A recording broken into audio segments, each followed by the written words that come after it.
Teremos agora, nessa próxima plenária, o tema Programa Nuclear da Marinha, que será proferida pelo capitão de fragata Luiz Gonzaga de Freitas Neto. Capitão, a palavra é sua.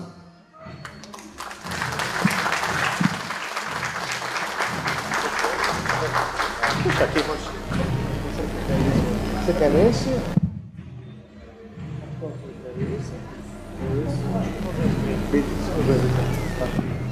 Bom, boa tarde a todos. Eu sou o capitão de fragata, engenheiro naval Gonzaga, né, e vim aqui proferir uma palestra sobre o Programa Nuclear da Marinha.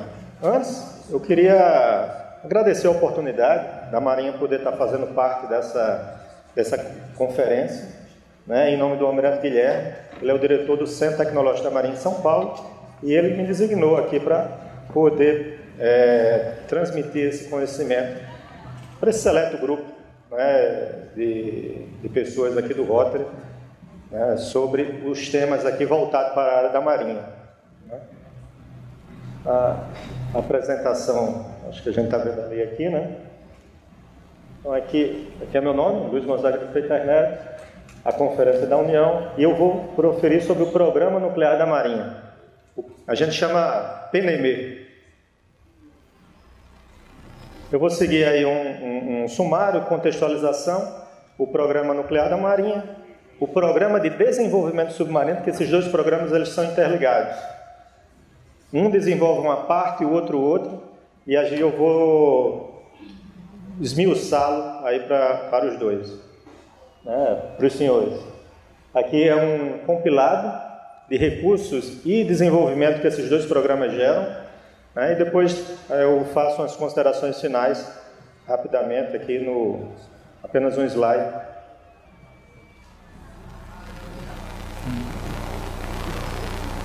Contextualização.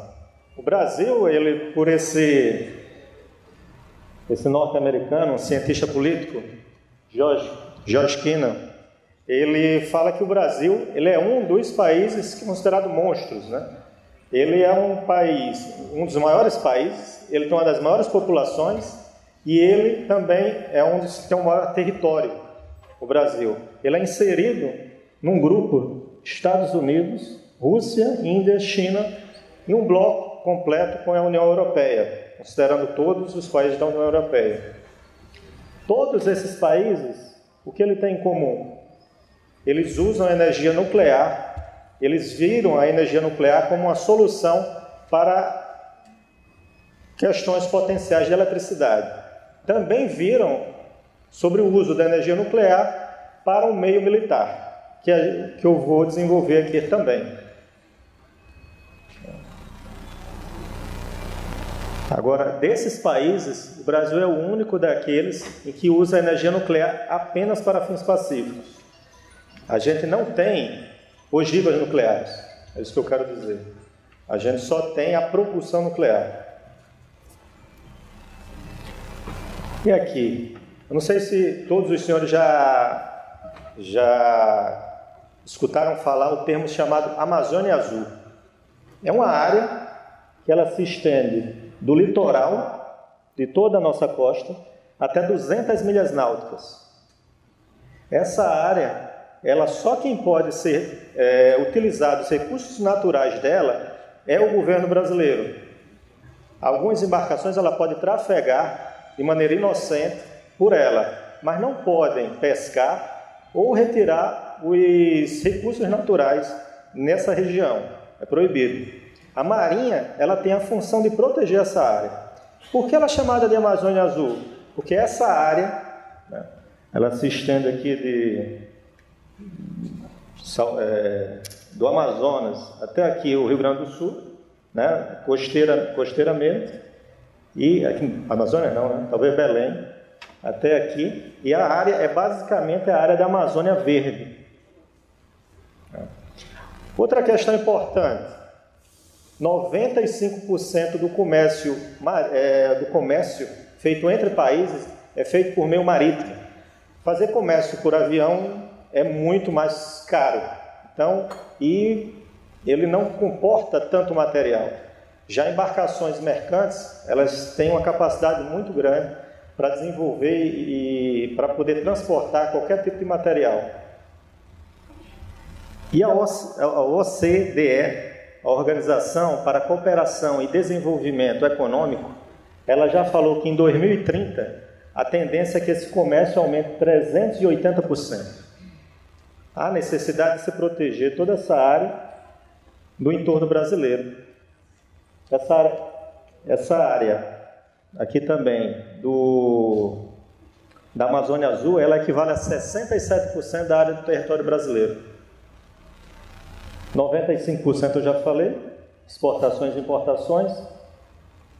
10% do tráfego marítimo mundial passa por portos brasileiros. Todos os portos brasileiros, principalmente o de Santos, recebem embarcações de todo o mundo. 85% da produção de petróleo ela é feita no mar. 75% de gás também é feito no mar. 99% das comunicações transoceânicas são feitas por cabos subterrâneos, principalmente um que sai de Fortaleza até a Europa. Recursos minerais e biodiversidade de maneira intangível para a sociedade brasileira poder desenvolver e poder fazer pesquisas nessas áreas. O que é que a Marinha faz nesse aspecto? Ela tem que proteger toda essa região. Eu não falei um pouco de mim, mas eu sou engenheiro de telecomunicações. Desde que eu estou há 20 anos na Força, 8 anos no programa nuclear. E enquanto eu trabalhava na área das telecomunicações, depois eu fui para a área do programa nuclear, eu trabalhei aqui em Natal. Acho que vocês já viram o meu sotaque, né? Meu sotaque não é paulista, carioca, mas eu venho aqui de Natal. E lá eu trabalhava numa estação rádio que a gente fazia um serviço de fiscalização de emissão para a gente ver quantos pesqueiros japoneses normalmente pescam na área da Amazônia Azul. E não são poucos, são muitos. A gente identifica esses pesqueiros e encaminha para uma organização responsável. E ela decide qual ação deve ser tomada. Às vezes encaminha um avião da FAB para verificar a situação, ou uma embarcação que já esteja próxima ao local, ela é redirecionada para verificar a posição de qualquer tipo de embarcação que esteja pescando ou se aproveitando de determinada maneira dessa região. Isso é monitorado 24 horas por dia.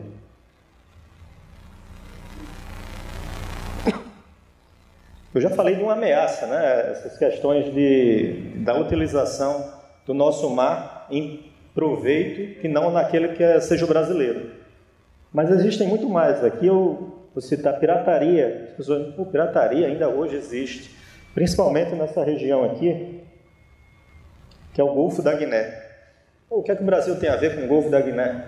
É o bem da sociedade como um todo. O Brasil realmente já participou de algumas conferências sobre pirataria aqui no Golfo da Guiné, mas não é muito longe de poder estar algum navio mercante próximo aqui na área e ser abortado, né, por uma embarcação pirata. Imigração ilegal, todos já conhecem, né, terrorismo, isso aqui já é muito comum naquela região do Mediterrâneo. Guerra cibernética, entre outros. Aqui existem vários tipos de ameaça que o Brasil ele tenta enfrentar em prol da soberania nacional. Um dos meios que a gente tem para combater muitas daquelas ameaças é a utilização de um meio naval que ele vai fornecer, principalmente, uma dissuasão. O que é dissuasão? É aquela capacidade de força que vai impedir com que outro Estado soberano queira se impor de determinada maneira ou de qualquer maneira contra outro Estado soberano. Um dos maiores meios de se fazer isso é tendo um submarino nuclear. Deixa eu tentar modificar minhas falas. Ninguém vai querer tentar entrar na Amazônia Azul para pescar ou tentar retirar algum mineral que lá exista, se souber que o Brasil tem um submarino de propulsão nuclear. Ele tem, a gente vai ver daqui a pouco, ele tem uma capacidade, alta mobilidade, permanência muito grande, não vou dizer infinita, mas muito grande, uma velocidade muito maior do que qualquer embarcação, um submarino convencional com propulsão diesel. Sua versatilidade ela pode ser usada em vários tipos de operações, inclusive alguns tipos de desembarque anfíbio. O que é desembarque anfíbio? É quando o fuzileiro ele tenta tomar uma praia. O maior desembarque anfíbio que a gente pode conhecer é aquele da Normandia. Quem assistiu aqui o desembarque, o Resgate do Soldado Ryan, vai ver que aquele início do filme, aquilo é um desembarque anfíbio. O submarino nuclear ele pode ajudar naquele tipo de ação. Não é o mais comum, mas pode. E em outros tipos de meio de operações. Vigilância e monitoração contínua, capacidade de sobrevivência alta e dissuasão estratégica, que é aquilo que eu falei já no início. Só em ter um submarino nuclear já vai prestar ao Brasil um poderio que dificilmente alguém vai querer tentar invadir o Brasil, por um meio militar, como agora principalmente está acontecendo com a Ucrânia. A Ucrânia, ela não que fez certo o que é errado, também isso aqui talvez é uma coisa que eu estou falando, mas ela retirou aquelas ogivas nucleares que ela tinha há anos atrás, entregou para a Rússia, e a Rússia, já sabendo que ele não tinha uma capacidade militar de resistir a um ataque russo, invadiu. Mas será que se ele tivesse aquelas ogivas nucleares que ele tinha anteriormente, a Rússia estava invadindo hoje a Ucrânia? Não sei. Isso é uma opinião minha.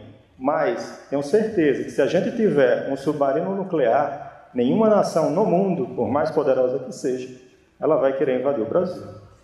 Por causa de seu grande poderio também de versatilidade, você poder utilizar armamentos em qualquer região sem ser detectados, ninguém sabe a localização do submarino, e poder alcançar vários pontos em terras, no ar ou no próprio mar. Então, eu tentei fazer um contexto do porquê a gente precisa de um submarino nuclear e é importante para o Brasil.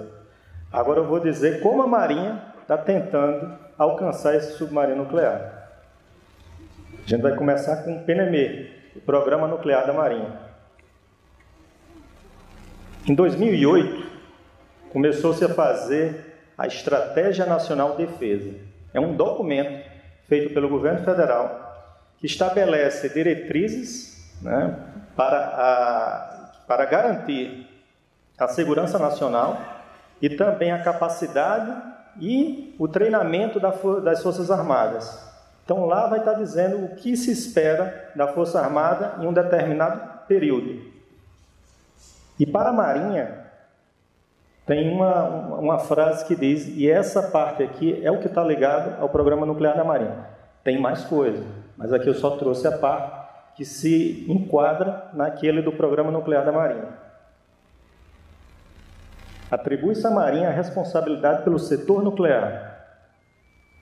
Concluir, no que diz respeito ao Programa de Submarino Convencional de Propulsão Nuclear, a completa nacionalização e o desenvolvimento em escala industrial do ciclo do combustível, inclusive a gaseificação e seu enriquecimento, e da tecnologia de construção de reatores nucleares para uso exclusivo no Brasil. Eu destaquei aqui ciclo do combustível e construção de reatores nucleares. Hoje é o que a gente está fazendo na Marinha. A gente já domina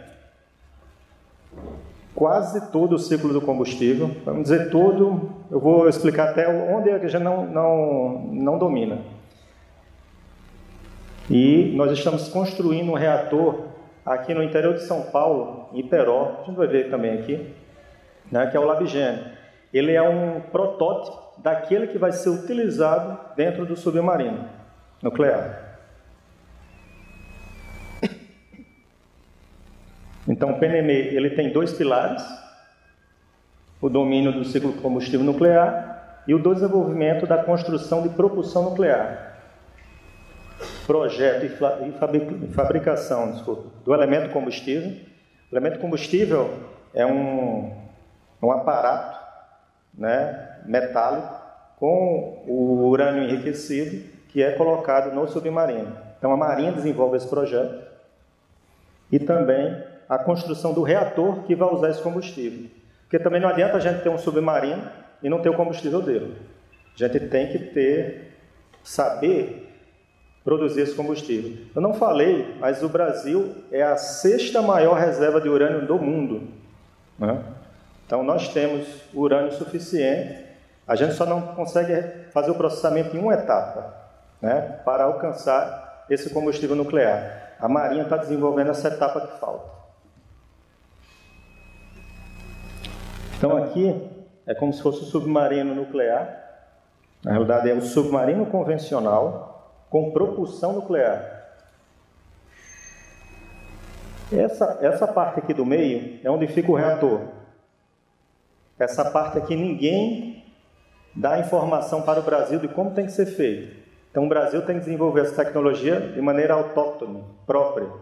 Apenas o Brasil está desenvolvendo isso aí. A gente tem uma parceria, que eu vou explicar mais adiante, com a França. Que a França, ela nos fornece uma transferência de tecnologia para a construção dessa região aqui do submarino. Mas quando a gente está na região da parte nuclear, a França não dá informações a gente. E isso é desenvolvido pelo PNME. Aquela questão que eu falei, são 2 programas que eles têm que se unir e a gente forma o submarino com propulsão nuclear. Submarino convencional com propulsão nuclear. Então, a gente desenvolve a planta nuclear embarcada, a PNE, que ela tem um reator e também o combustível que vai aqui dentro. Aqui é só a estrutura da área de ciência e tecnologia da Marinha. Nós temos o almirante de esquadra. O almirante de esquadra é o nível mais alto, né, de almirantes que existe na Marinha. É um almirante 4 estrelas, é o diretor-geral de desenvolvimento nuclear e tecnológico da Marinha. Aqui é onde fica em São Paulo. A gente fica, né, é um quartel, na realidade são 3 quartéis, que fica dentro da USP. E o mais antigo, né, dos almirantes é o diretor do Centro Tecnológico da Marinha em São Paulo, que é o almirante Guilherme. E eu me enquadro aqui neste quartel, que é a Diretoria de Desenvolvimento Nuclear da Marinha. E aqui a gente toma conta do PNME e tem esse outro quartel que também fica na região, no mesmo próximo, mas que fica dentro da USP, da Universidade de São Paulo, é o Centro de Desenvolvimento de Submarinos, sob o comando de um almirante 2 estrelas, contra-almirante. Esses 2 almirantes aqui são engenheiros e esse aqui é um almirante da Armada. Aqui é um quartel que fica em Iperó, vou mostrar uma foto, e ali é onde a gente está montando o protótipo que vai para o submarino. O protótipo do reator que vai para o submarino. Aqui é o Centro Industrial Nuclear em Aramar. E as outras 2, elas fazem parte, as outras 3, mas não estão enfocados na parte do projeto e operação desses empreendimentos. Então, aqui eu tenho uma foto aérea da USP, né, exatamente onde o Centro Tecnológico da Marinha em São Paulo ele se localiza. Aqui a gente tem um prédio do CDS, que é o Centro de Desenvolvimento de Submarinos, que é a parte do ProSub. Ele desenvolve essas outras sistemas com transferência de tecnologia da França. E aqui a gente tem a DDNM, que é onde eu trabalho, que a gente desenvolve a parte que a França não fornece nenhum tipo de apoio. E aqui a gente tem o IPEM, né? Ele fica estrategicamente localizado, ele é adjacente ao Instituto de Pesquisas Energéticas e Nucleares, que é um instituto ligado à USP, mas também ligado à Comissão Nacional de Energia Nuclear, que fica no Rio de Janeiro. Então, a gente troca muitas informações com o pessoal desse instituto. Aqui já é uma foto aérea em Iperó, próximo a Sorocaba. É um quartel imenso de área, muito grande. Ele tem aí em torno de 1.700 pessoas, dentre civis e militares. Sim, nem todas as pessoas que trabalham ali na USP e em Aramá são militares. Na realidade, os militares são a menor parte. A maior população ainda são de civis, né? Civis especializados, engenheiros, técnicos, voltados para essa ciência nuclear, para esse desenvolvimento. Aqui eu vou destacar o Laboratório de Geração Nucleoelétrica, que é o protótipo que a gente está montando em terra. Ele já fica aqui, nessa região. E aqui o Laboratório de Enriquecimento Isotópico, o LEI. Aí é onde a gente faz o enriquecimento do combustível nuclear. Aqui eu vou falar rapidamente do ciclo do combustível. Também uma coisa que eu não falei. Eu trabalhei nas telecomunicações, na Marinha, e depois a Marinha teve a oportunidade de abrir um voluntariado para quem quisesse ir para a área nuclear. Eu me inscrevi, aí eu fiz um mestrado em energia nuclear na Alemanha, aí voltei e até hoje eu estou no programa do submarino nuclear. Eu trabalhei no reator do submarino, e agora eu estou trabalhando também em outra área que eu vou falar aqui, que é a parte do estaleiro, onde o submarino vai atracar. Mas vamos voltar aqui para o ciclo do combustível. Mineração, a prospecção, onde são as áreas que pode ter minério de urânio. Eu não sei se os senhores sabem, mas no Brasil as minas ficam no interior do Ceará. Então se minera urânio. Tem algumas minas no interior do Ceará. Aí a gente tem uma etapa que é de conversão. Por quê? Aí a gente faz um bolo que se chama bolo amarelo, yellow cake. Esse minério de urânio ele é processado e a gente forma esse yellow cake. Desse yellow cake eu não consigo separar aquilo que eu quero daquilo que eu não quero, de uma maneira quando ele está no estado sólido. Então, o que é que eu tenho que fazer para poder fazer essa separação? Eu tenho que transformar esse yellow cake em um gás, que é o hexafluoreto de urânio. Quando eu transformo, eu completo o processo de conversão. Só que o Brasil não tem essa capacidade. O Brasil não consegue. O Brasil minera no interior do Ceará, manda esse minério para uma cidade no interior da Bahia, e no interior da Bahia ele forma esse bolo amarelo. Dali, o Brasil não tem a capacidade ainda de transformar no gás. Então, esse bolo amarelo é transportado ao Canadá. O Canadá processa o bolo amarelo e volta para o Brasil o hexafluoreto de urânio. É um custo alto. E o Brasil a Marinha, ela está desenvolvendo uma unidade piloto para fazer essa conversão, essa transformação do yellow cake no gás, que a gente pode fazer a separação do urânio e fazer o enriquecimento dele. Entendo o gás, o Brasil já tem a capacidade que a Marinha desenvolveu de ultracentrífugas para poder enriquecer esse gás. Eu pego o gás enriquecido e volto ele para o estado sólido. E eu posso fazer as pastilhas de urânio. Depois que eu tenho essas pastilhas de urânio, eu coloco em algumas varetas, e essas varetas formam um elemento combustível que eu posso colocar no submarino, ou ele pode ir para o protótipo em terra, que a gente viu ali uma imagem dele, que é o Labigeno.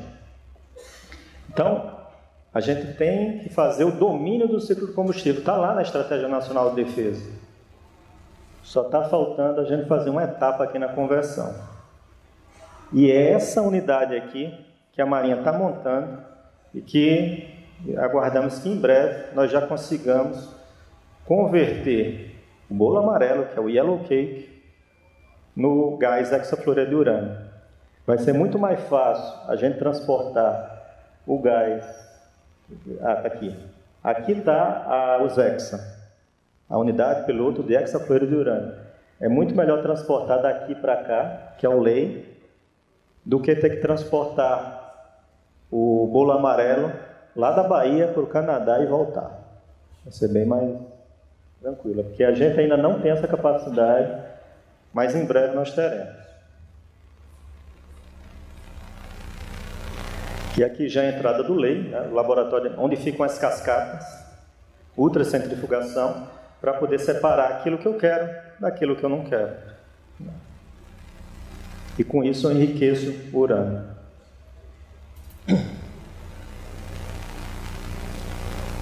Aqui é só mais uma outra foto. E aqui a gente também vê a INB, as Indústrias Nucleares do Brasil.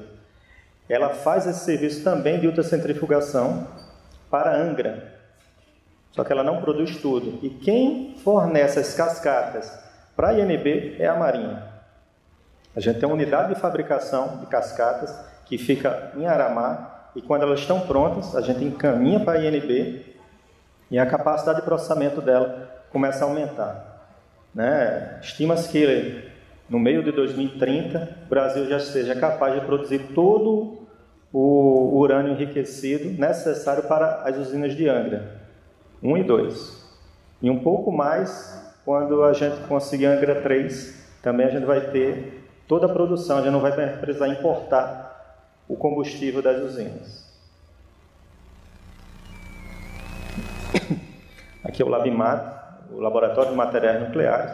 Ele é quem faz aquelas pastilhas. Ele pega o gás, o hexafluoreto de urânio produzido na Usexa, no futuro, e vai transformar o gás nas pastilhas.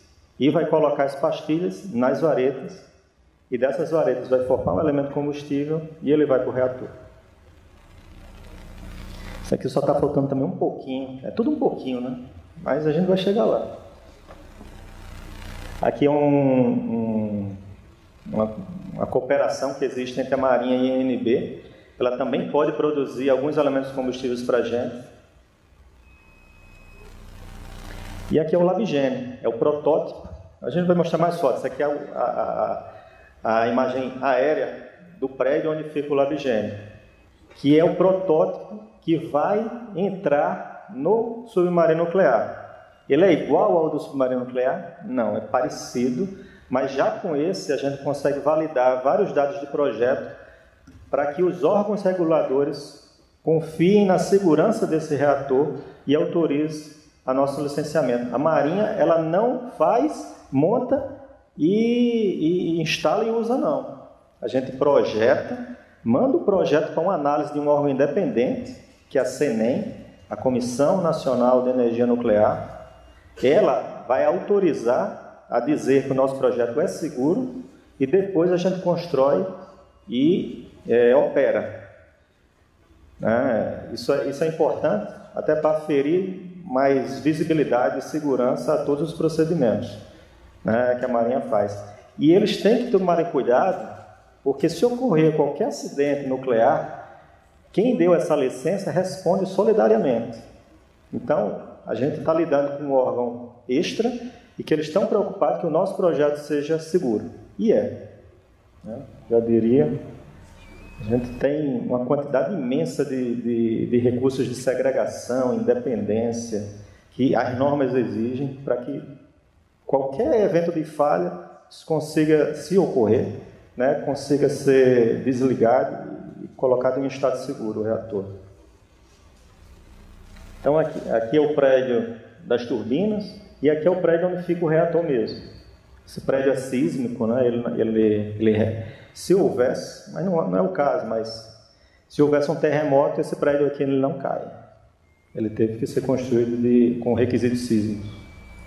Por quê? Porque se ele estivesse operando e tivesse um sismo e ele caísse, poderia haver liberação do material nuclear para o meio ambiente. Então isso não ocorre, não há possibilidade de ocorrer. Aqui é uma foto, né, de como é lá dentro daqueles prédios. Aqui é uma parte, ele já é montado como se fosse um próprio submarino. Aqui é uma parte da propulsão e essa aqui é a parte do reator. Então, é um protótipo em terra da PNE, da Planta Nuclear Embarcada, em escala igual, 1 para 1. E aqui é um reator de água pressurizada, mas essa formação é mais técnica. Aqui é uma maquete, né, 3D. Aqui é a região da propulsão, onde ficaria a hélice. Mas como a gente está num ambiente em terra, a hélice ela foi substituída por um freio dinamométrico. Aí esse freio aqui, ele faz a função de uma hélice. E aqui é onde fica o reator nuclear.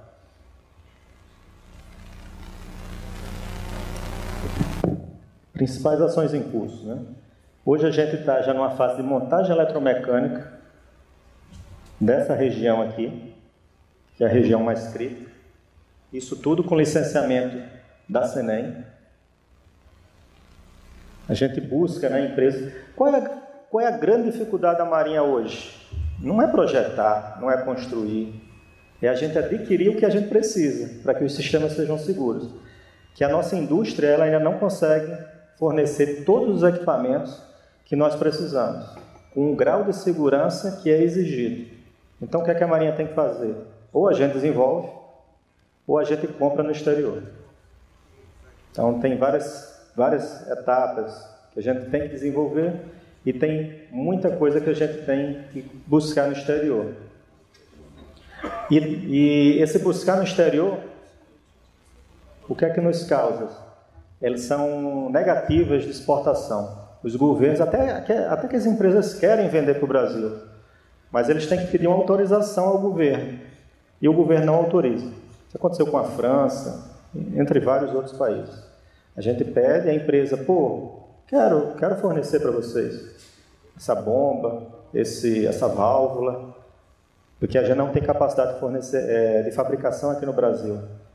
Mas o governo daquele país não autoriza a empresa a fornecer. Então, ou a gente vai buscar em outro lugar, ou a gente vai ter que desenvolver. E essa, eu diria, na minha opinião, é a maior dificuldade que nós temos. Linha vermelha é aquela área em que a França não atua. Então, a gente também tem negociações. Olha, tem essa área aqui que você disse que é nuclear, mas não é nuclear. Você podia fornecer. Então, há negociações para que haja uma flexibilização dessa parte do que seja nuclear ou não é nuclear. Inserção de várias estatais brasileiras. Existe a Amazul, que é uma estatal brasileira ligada à Marinha, que fornece mão de obra para a Marinha. São os civis que eu falei, que operam no programa nuclear, ele vem dessa estatal. A INB, como a gente já falou, as Indústrias Nucleares do Brasil. Nuclep é uma empresa de caldeiraria, ela fabrica vários dos componentes metálicos mais robustos que nós temos, como o vaso de pressão do reator, entre vários outros equipamentos. E aqui é um conglomerado, né, de uma empresa francesa e uma empresa brasileira para construir a parte do estaleiro onde vai ficar atracado o submarino nuclear. Reestruturação das atividades de licenciamento. Isso aqui foi uma reestruturação interna na Marinha, para que a gente tenha um diálogo muito mais otimizado com aquele órgão que eu falei para vocês, que é a Comissão Nacional de Energia Nuclear. E com essa otimização, a gente conseguiu várias licenças de construção para que o nosso projeto possa avançar. E tem uma gestão hoje mais integrada entre esses dois programas, que eles são encaixados, né? Eles são... Um depende do outro. Aqui é só um exemplo que eu trouxe de algo que a gente não consegue fazer hoje no Brasil, que é testar a parte metálica de onde fica as pastilhas de elemento combustível. O Brasil não tem um equipamento adequado, que é um reator de alto fluxo, então a gente tem que ir para onde? Para a Rússia. Poxa, por que para a Rússia? Porque os Estados Unidos não deixam. Já então faz lá.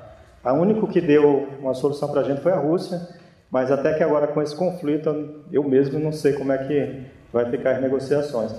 mas a gente já fez 2, 3 testes lá na Rússia, e o nosso projeto das varetas combustíveis, elas até o momento se encontram adequadas. E com essa documentação, a gente entrega na a Comissão Nuclear Nacional de Energia Nuclear, a CNEM, e ela autoriza o nosso projeto.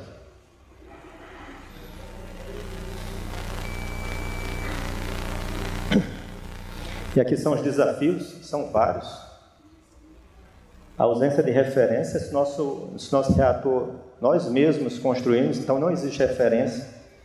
Então até o órgão que faz o nosso licenciamento, ele é muito preocupado em todos os dados de projeto, que a gente confirme, e ainda às vezes a gente confirma, a gente mostra todo o cálculo, todas as simulações, mas ele diz, olha, mas eu quero que você contrate uma outra empresa, e que essa outra empresa diga a mesma coisa que vocês disseram.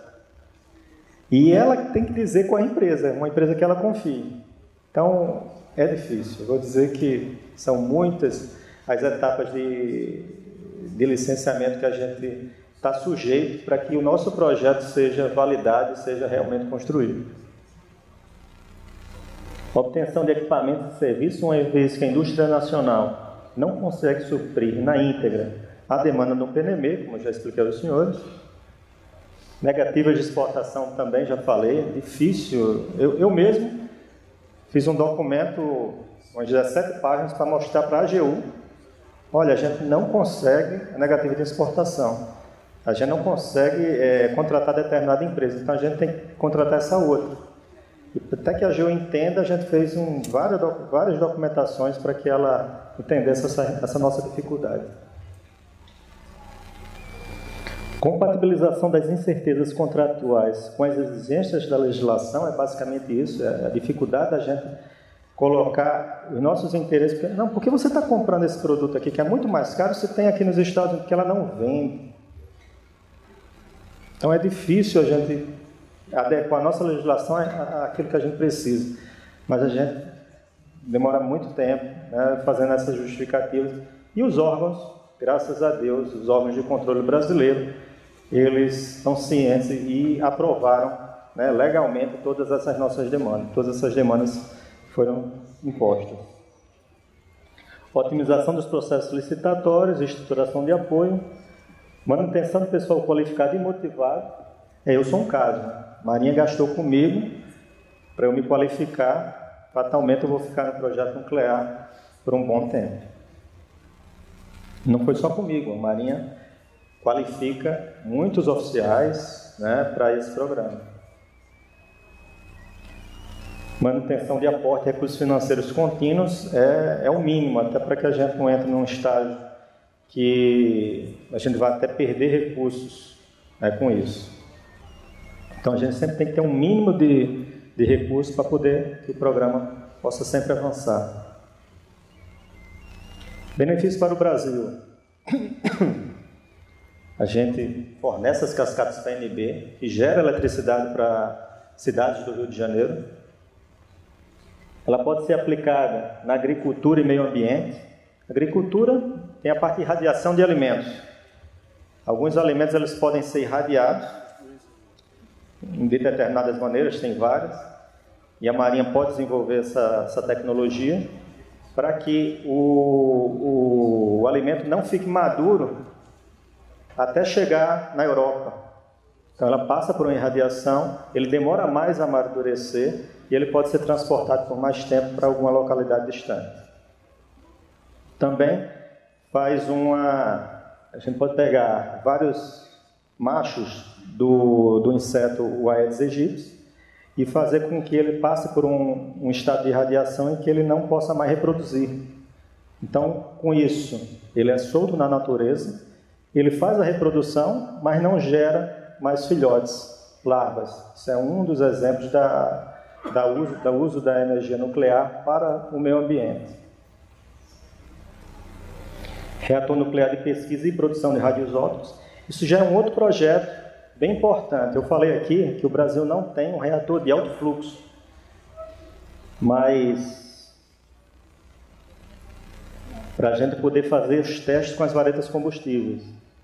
Mas essa empresa aqui, a Amazul, ela tem na sua, que é de responsabilidade da Marinha também, ela tem nos seus projetos o RMB, o Reator Multipropósito Brasileiro. Ele vai ser um reator de alto fluxo, que ele vai ser usado, ele pode ser usado para testes de material e também vai ser usado para a produção de radioisótopos. Ele vai ser construído lá em Peró, onde vai ficar o LabGen, e ele vai também produzir, ele vai conseguir suprir toda a necessidade de radioisótopos para o Brasil, esse reator. Ele fica na Marinha também. A Marinha também tem certa responsabilidade sobre esse projeto. Reator nuclear de pequeno porte, o LabGen, quando ele se estabelecer definitivamente, ele pode ser usado para fazer a dessalinização, né, em regiões onde houver essa necessidade. Considerações rápidas aqui sobre o PNME. O Programa Nuclear é um programa de Estado que exige um envolvimento de toda a sociedade. Todos os senhores deveriam sempre conhecer o PNME, né, e ver os benefícios que eles trazem para a sociedade. As pessoas pensam, mas a gente lá contrata muito pessoal, tem muito empregado terceirizado, né? Então a gente gera renda e gera emprego para a sociedade. E empregos especializados também, né?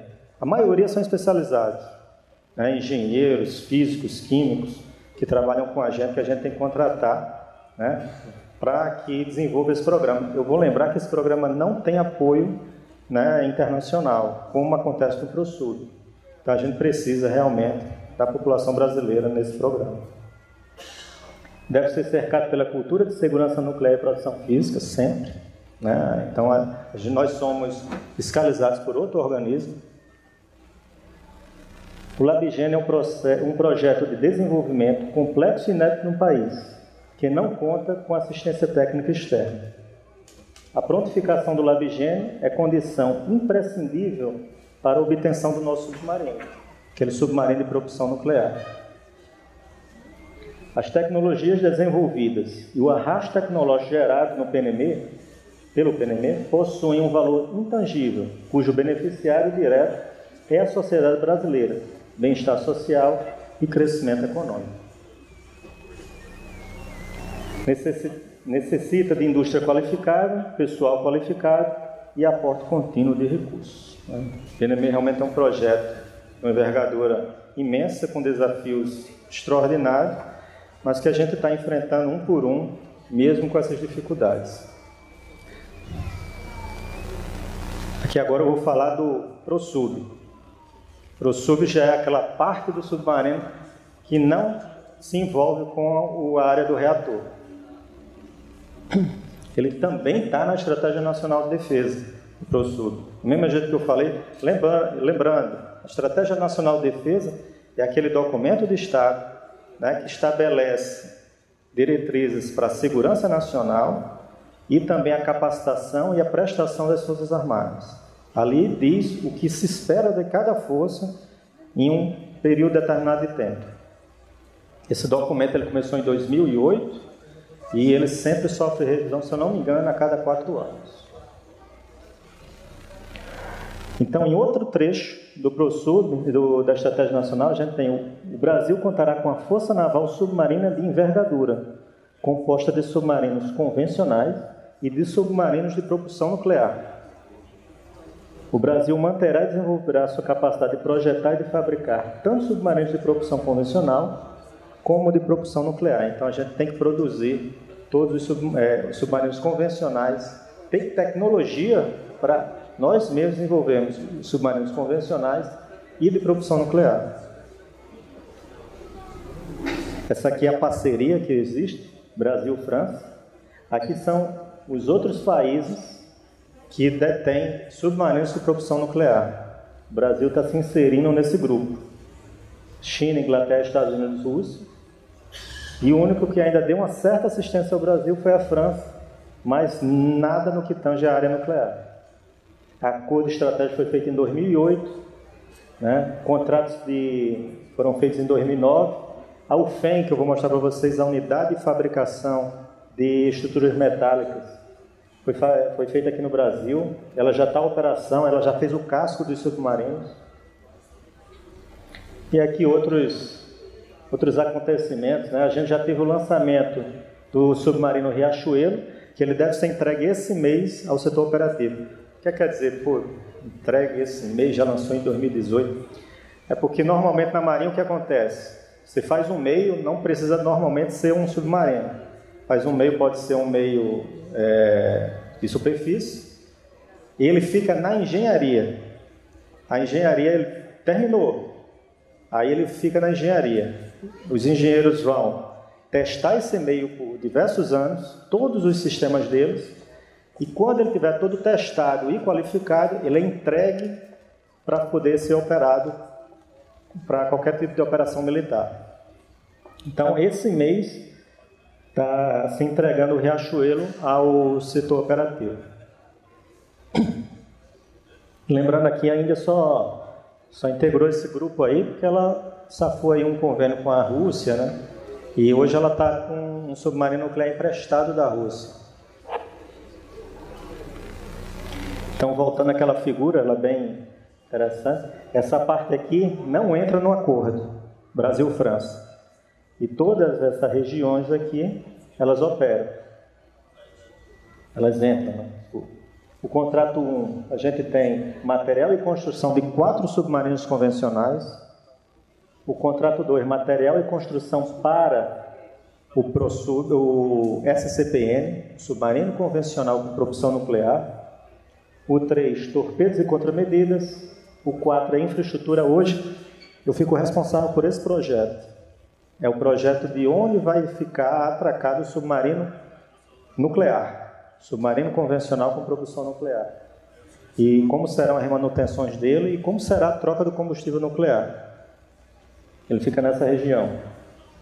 E aqui, gestão de interfaces e transferência de tecnologia, porque também tudo que a França está passando, ela passa como transferência, e quando o contrato se acabar, a gente vai ter essa informação e vai conseguir poder construir mais submarinos, né, com essas informações que elas nos passaram. Aqui é só uma imagem, né? Aqui, se eu não me engano, é o FEM, a unidade de fabricação de estruturas metálicas. Aqui é o estaleiro de manutenção. E aqui é a base, né, em Itaguaí, né, é o Complexo Naval de Itaguaí, onde está inserida aqui uma área que vai fazer a troca e a manutenção do submarino nuclear. Porque não adianta nada a gente ter um submarino não ter como estacionar esse submarino. Na realidade, o termo correto é atracar, quando ele está próximo ao porto ainda no mar, ou docar, quando eu quero colocar ele a seco, né, e fazer manutenções. Com isso aí eu tenho transferência de tecnologia, exceto na parte nuclear, nacionalização de equipamentos e sistemas, capacitação de pessoal, técnicos e engenheiros, provendo aí um arrasto tecnológico para o Brasil. Até só essa questão de soldas, a França qualificou vários trabalhadores brasileiros para fazer soldas no submarino, que elas são específicas, ela tem que seguir uma certa norma. E agora a gente detém essa parte de tecnologia que antes não tinha. Aqui é o complexo, aqui é onde fica a nuclear, é o FEM. Aqui é a área norte e aqui é a área sul do Complexo Naval de Itaguaí, onde vai ficar o submarino. Aqui vai ficar tanto os submarinos convencionais quanto os submarinos com propulsão nuclear. Uma cidade do interior do Rio de Janeiro, né, chamada Itaguaí. Aqui é uma foto desse estaleiro. Em 2009 não tinha nada, 2013 já tem vários aterros aí, já feito uma certa estrutura. Em 2021 a gente tem bastante prédio lá, faltando ainda vários ainda falta bastante coisa, mas isso é só para ver a construção. Isso aí gera muito emprego, né, nessa região, empregos de todas as formas. A UFEM, né, a Unidade de Fabricação de Estruturas Metálicas, ela em 2010 não tinha nada, em 2013 ela já estava completamente terminada. ela é quem faz o casco do submarino, a UFEM. E depois esse casco, em partes, em anéis, ele é transportado daqui, ó, da UFEM até aqui. Esse percurso aqui dura 18 horas, são 5 quilômetros. Ele vai num trolley, eu vou mostrar daqui a pouco, e cada parte, não é o submarino já completo não, é cada parte dele. Tem que passar por um túnel até chegar lá. Né? Aqui é o FEM, né? 96 mil metros quadrados de área, 57 mil de área construída, 45 edificações. O estaleiro, né? O que se destaca aqui é esse elevador de navios. Aqui a embarcação, o submarino para, ele abre, o submarino para, ou pode ser um meio de superfície também, um navio, e ele levanta o submarino sobre rodas e ele é levado para esse prédio aqui para manutenção. Isso já está até operando. Eu penso assim, mas já está operando esse sistema. Aqui é o ESC, né, o estaleiro de construção, que é onde chegam os submarinos. Aqui ó, é a imagem. E uma das partes que está saindo da UFEM, indo até o ESC, para ele ser juntado e recheado. É lá no ESC, o estaleiro de construção, onde se colocam todos os sistemas do submarino, sistemas de combate, sistemas digitais. Toda a estrutura metálica é feita no ESC, onde se recheia toda a estrutura e se solda. Por isso aquela preocupação que eu falei de desqualificar os soldadores.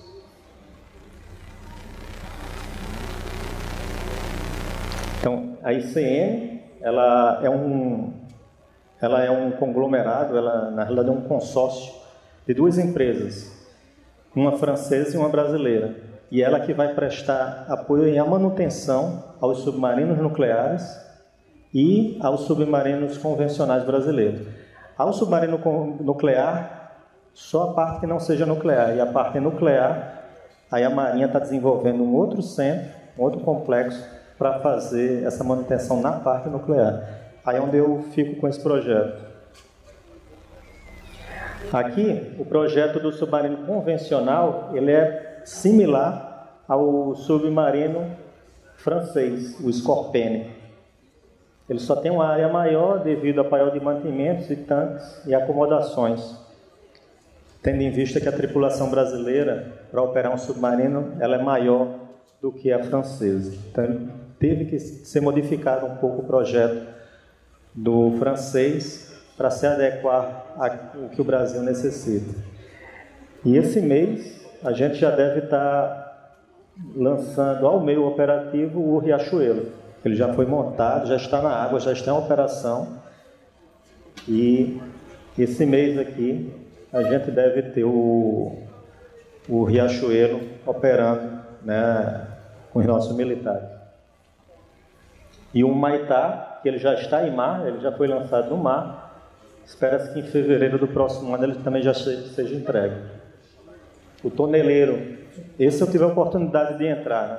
Eu fui lá no ESC e entrei enquanto eles estavam instalando todos os sistemas no submarino. A previsão é em 24. Ele sai no mar aqui em 23 e um ano depois ele deve já está em operação efetiva com militares. E o Angostura em 25. Então esses 4 submarinos fazem parte do contrato desse convênio Brasil-França. A partir daí, o Brasil já vai deter vai possuir toda essa tecnologia de construção de submarino e a gente pode desenvolver novos. Esse aqui é o SCPN, o submarino convencional com propulsão nuclear, né, que a gente está também tentando alcançar. Aqui é a seção onde fica o reator e aqui é aquela área que eu já falei que a França ajuda, né, no projeto, não é só no projeto, na aquisição dos equipamentos e na montagem deles, até que ele fique pronto. Mas para que isso esteja pronto, a gente também tem que ter o reator pronto. Que isso depende lá do PNME, como eu já falei com os senhores. que aqui não tem o dedo de ninguém. Ninguém ajuda o Brasil nessa área, a gente tem que ficar desenvolvendo essa parte aí do projeto. Aqui é só uma comparação, isso aqui é de um livro, né, o National Shipbuilding Research Program, em que ele fala da complexidade de se chegar a projetos, né, qual a complexidade de cada projeto. Construir um automóvel, complexidade razoável, baixa. Aí aqui a gente tem blindados, mísseis, caças, aviões, submarinos convencionais, e o mais complexo de todos é a gente conseguir alcançar um submarino com propulsão nuclear. Isso não é a Marinha que fez esse gráfico, não. Esse gráfico foi feito por outra empresa, e a gente só aqui aproveitou, mas para mostrar aqui a dificuldade e os desafios, como eu sempre falo aqui, da gente chegar a esse submarino. Aqui é um grupo que foi para a França, né, em 2010. Eles saíram daqui, foram para a França fazer um curso de 2 anos de como projetar submarinos. Isso aí está naquele contrato de transferência de tecnologia. Hoje nós temos militares, tem um oficial da minha turma, que foi, na realidade 2, minha turma de oficial. Eles hoje participam do projeto, né, daquela parte em que a França dá apoio. Quando a França for, eles podem projetar também alguns outros submarinos, né, se for o caso. Então a gente tem aqui um espectro ali para a década de 2030 ainda, na construção do nosso submarino.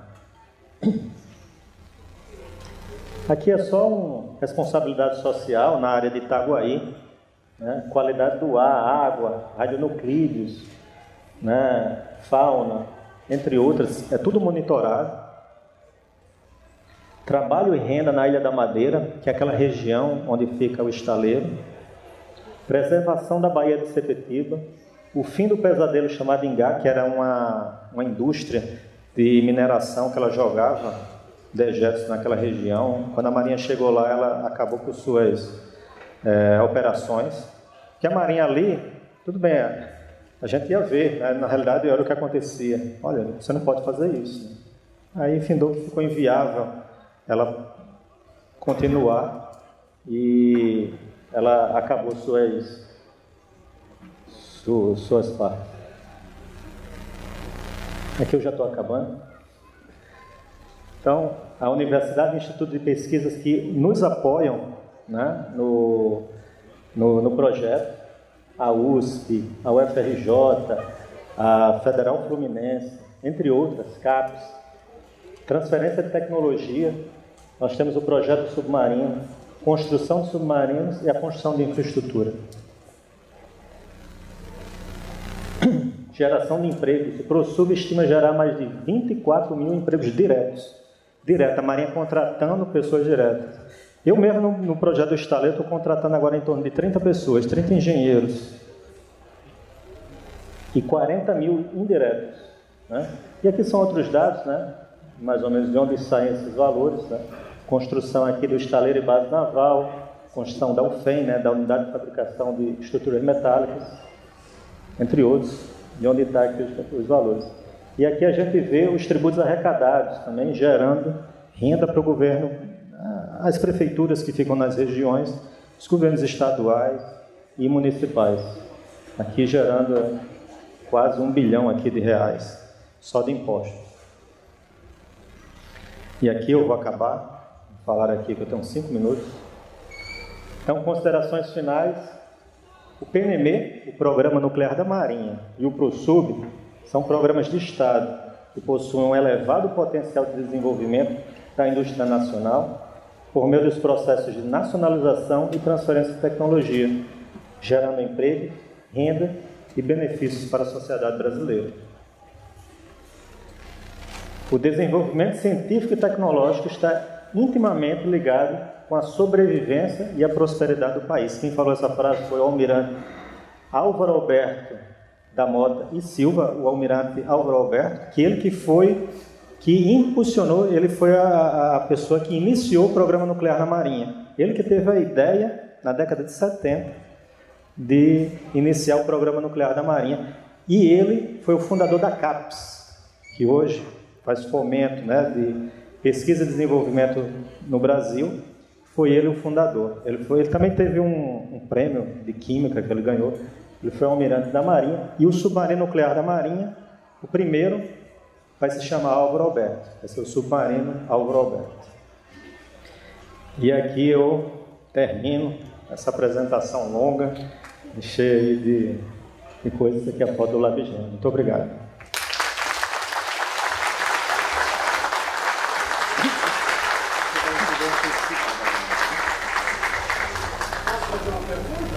Sim, pode. Você vai levar. Obrigado. Sim? Primeiro, parabenizá-lo pela apresentação esclarecedora. Tá, o microfone. Primeiro, parabenizá-lo pela apresentação, capitão, muito esclarecedora. E queria duas coisas, uma de caráter extremamente pessoal e outra talvez de caráter mais geral. A de caráter pessoal diz respeito à sua formação, né? O senhor que não era da área foi para a Alemanha fazer uma especialização. E eu queria saber, como eu digo pessoalmente, né, se essa formação ela foi abrangente, por exemplo, na questão das usinas nucleares, ou foi focada estritamente para o meio militar? E a segunda questão, já emendo aqui, o senhor falou em determinado momento dos isótopos, dos radioisótopos, né? Eu queria saber se nesse meio todo a Marinha tem algum projeto junto com o Ministério da Saúde voltado para esses radioisótopos na saúde, né? As pastilhas todas aí que é usado na saúde. Muito obrigado. Hein? Obrigado. Sobre a primeira pergunta, eu não era da área e fui para a Alemanha fazer, mas era um curso geral, né? Ele não era um curso voltado para se fabricar submarinos, como foi esse curso que a França forneceu para alguns oficiais da Marinha irem fazer, que ali era específico para a construção do submarino, mas não a parte nuclear, né? Mas o que eu fiz, ele foi exclusivamente de uma ciência nuclear como um todo. Eu não sabia nada da parte nuclear e fui ver, né, como é que era essa ciência. É uma ciência, eu não vou dizer que é difícil nem fácil, mas ela não é comum, não é o que comumente a gente estuda aí no segundo grau ou numa faculdade. Então, teve suas dificuldades, né? Lá foram 2 anos de bastante estudo. Tive que desenvolver uma tese e apresentar para 3, como é normalmente aqui, né, no Brasil. Então, isso aí foi um curso, tentando explicar para o senhor, um curso abrangente toda a área. Quando eu voltei ao Brasil, com o pessoal que eu trabalhei, é que eu tive que me direcionar mais para as normas, né, para a construção de sistemas nucleares, que esses cursos não dão, e no projeto mais militarizado, né, do sistema. Mas essa parte eu aprendi quando eu voltei. E a formação geral eu tive lá na Universidade da Alemanha, né, na Universidade de Aachen, na Alemanha, quando eu tive. E a segunda pergunta do senhor foi a respeito da questão de radioisótopos, se a Marinha participa de algum programa. Sim, é o Ministério da Ciência e Tecnologia, né, que, onde eu falei ali, tem o IPEN, né, eu até comentei, Instituto de Pesquisas Energéticas e Nucleares. Ele tem um reator, o IEA-R1, que ele produz radioisótopos. Hoje a produção está um pouco baixa, mas a Marinha, pela Amazul, ela fornece pessoal, né, para desenvolver, para tentar melhorar a produção de radioisótopos. Também agora, o CETENSP, a gente tem um convênio para ficar montando uma sala de controle lá nesse reator, né? Mas eu acho que a parte de radioisótopo que mais vai incrementar e que vai dar autonomia ao Brasil é quando a gente conseguir montar esse reator que eu falei, o RMB, o reator multipropósito brasileiro, um reator de alto fluxo, que a gente vai conseguir fazer testes de materiais e também produção de radioisótopos. Ele vai ser construído lá em Aramá, né? lá em Peró, perto de Sorocaba, nas instalações da Marinha. Mas ele ainda está em fase de projeto. E quem desenvolve esse projeto é a Amazul, mas mais voltado para a área da ciência e tecnologia. Espero ter respondido a pergunta do senhor. Se alguém mais tiver uma pergunta, eu também estou à disposição aqui. Fala para ele. Fala.